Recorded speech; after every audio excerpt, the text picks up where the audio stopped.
आज समरूप और सर्वांगसम को क्लियर करते हैं कि समरूप क्या है और सर्वांगसम क्या है। आज के वीडियो देखने पर आप समरूप और सर्वांगसम को अच्छे तरह से क्लियर कर पाएंगे। तो देखिए, सबसे पहले समरूप और सर्वांगसम।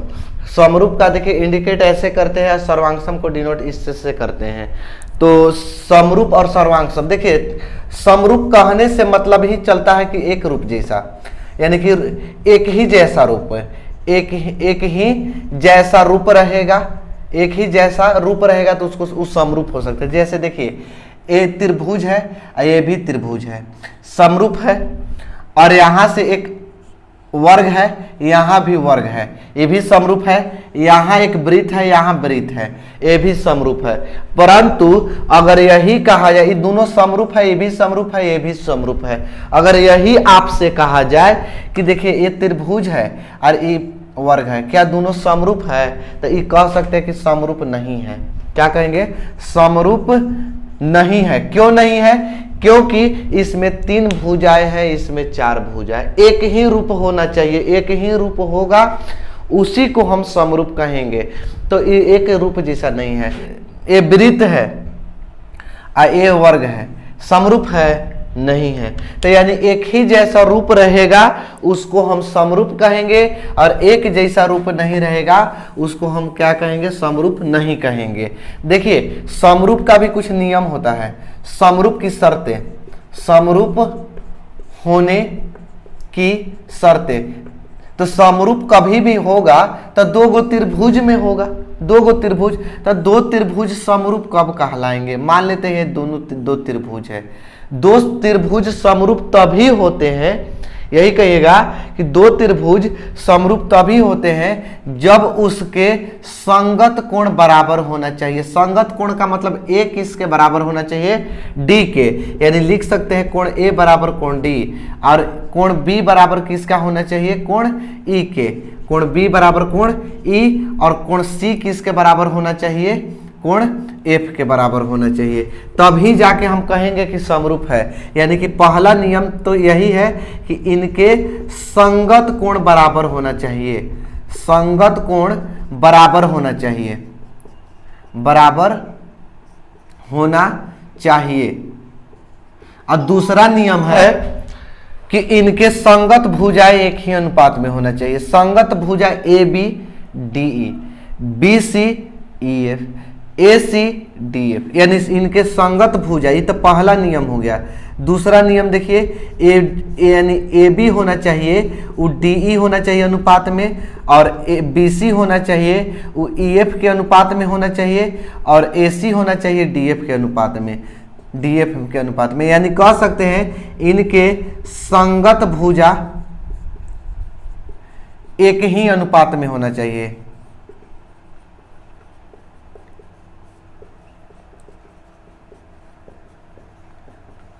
चाहिए, तभी क्या होगा कि त्रिभुज समरूप होगा, अन्यथा त्रिभुज समरूप नहीं होगा। तो समझ में आ गया होगा आपको कि समरूप कब कहलाएगा? जब इनके संगत कोण बराबर होना चाहिए, तभी ही हम लिखेंगे कि त्रिभुज ABC समरूप त्रिभुज DEF, तभी जाकर समरूप हम लिखेंगे। ठीक। अब सर्वांगसम की शर्त समझिए। सर्वांगसम क्या होता है, इसको तोड़िए पहले सर्वांगसम को। सर्वांगसम, तो सर्वांगसम का मतलब देखिए, सर्व, सर्व का मतलब होता है सभी।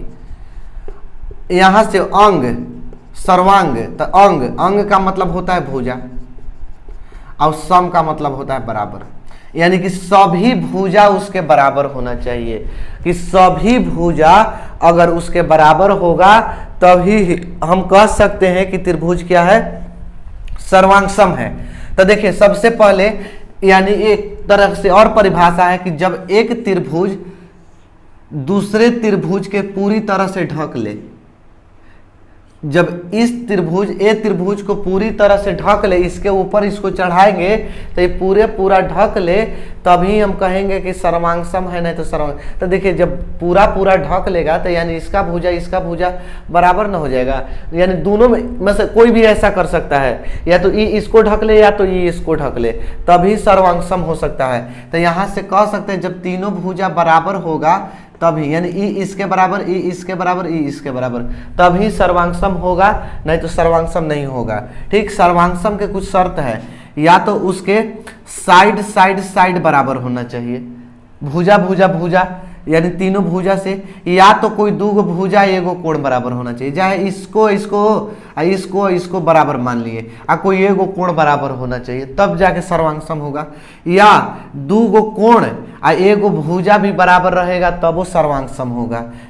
और देखिए एंगल एंगल एंगल से क्लियर नहीं कर सकते हैं कि सर्वांगसम है कि नहीं, क्योंकि कोण कोण कोण से समरूप होता है। सर्वांगसम भी हो सकता है, जब तीनों भुजा बराबर होगा तो तीनों कोण बराबर होगा, परंतु एक कोई जरूरी नहीं है, क्योंकि एक छोटा भी त्रिभुज है और एक बड़ा त्रिभुज है, तो इसमें कोण बराबर हो सकता है प्रत्येक का, परंतु सर्वांगसम नहीं है। क्यों नहीं है? क्योंकि यह त्रिभुज इसको नहीं ढक पाएगा, ये भले ढक लेगा बाकी ये नहीं, तो दोनों एक दूसरे को ढक ले तभी सर्वांगसम होगा। ठीक, तो एंगल एंगल एंगल से समरूप होता है। सर्वांगसम कब होगा? जब साइड भी उसका बराबर होना चाहिए, तभी भुजा बराबर होना चाहिए, तभी जाकर का होगा सर्वांगसम होगा। तो सर्वांगसम के भी आप समझ गए होंगे। चलिए अब कुछ 10th क्लास के बताते हैं थेल्स प्रमेय में। तो थेल्स प्रमेय का होता है नियम, थेल्स प्रमेय अगर यहां से त्रिभुज है, एक त्रिभुज है ए बी सी, आई इसको एगो कोई तिर्यक रेखा प्रतिच्छेद करता है। चूंकि हम जो ऑब्जेक्टिव बता रहे हैं इसलिए प्रूफ नहीं करवाएंगे, हम इसका डायरेक्ट फार्मूला लिखवा देंगे, इस पर क्वेश्चन बनाएंगे। DE, तो देखिए AD बटा DB बराबर AE बटा EC, यही थेल्स प्रमेय है कि AD बटा DB और AE बटा EC कर दीजिए, थेल्स प्रमेय हो गया। समरूप के नियम जान गए। समरूप त्रिभुज दूगो कैसे होता है? दूगो त्रिभुज समरूप कब कहलाएगा? अगर ABC DEF दो त्रिभुज है, तो दो त्रिभुज यानी त्रिभुज ABC समरूप DEF कब होगा? जब कोण A बराबर कोण D, कोण B बराबर कोण E और कोण C बराबर कोण F रहे। दूसरा नियम AB बटा DE बराबर होना चाहिए AC बटा में DF, बराबर होना चाहिए BC बटे EF का, तभी हम क्या कहेंगे कि समरूप है। अब देखिए वो अगर त्रिभुज दिया हो, दो गो त्रिभुज A B C D E F, दो त्रिभुज दिया, यहां से लंब है M, यहां से लंब है N। ठीक, तो अगर इसमें पूछे कि एरिया ऑफ त्रिभुज ABC और बटा में एरिया ऑफ त्रिभुज DEF यानी कि त्रिभुज ABC के क्षेत्रफल और त्रिभुज DE के क्षेत्रफल के अनुपात, तो यहां से हम लिख सकते हैं AB स्क्वायर बटा DE स्क्वायर अब बराबर BC स्क्वायर अब बटा EF स्क्वायर अब बराबर AC स्क्वायर बटा DF स्क्वायर, और ई भी होता है चाहे AM स्क्वायर बटा DN स्क्वायर, ये भी लिख सकते हैं। ठीक, ये भी लिख सकते हैं आप AM स्क्वायर बटा DN स्क्वायर, तो इतना के बराबर होता है एरिया ऑफ त्रिभुज ABC और एरिया ऑफ त्रिभुज DEF। चलिए कोई आगे देखिए, थोड़ा पाइथागोरस प्रमेय में देखिए।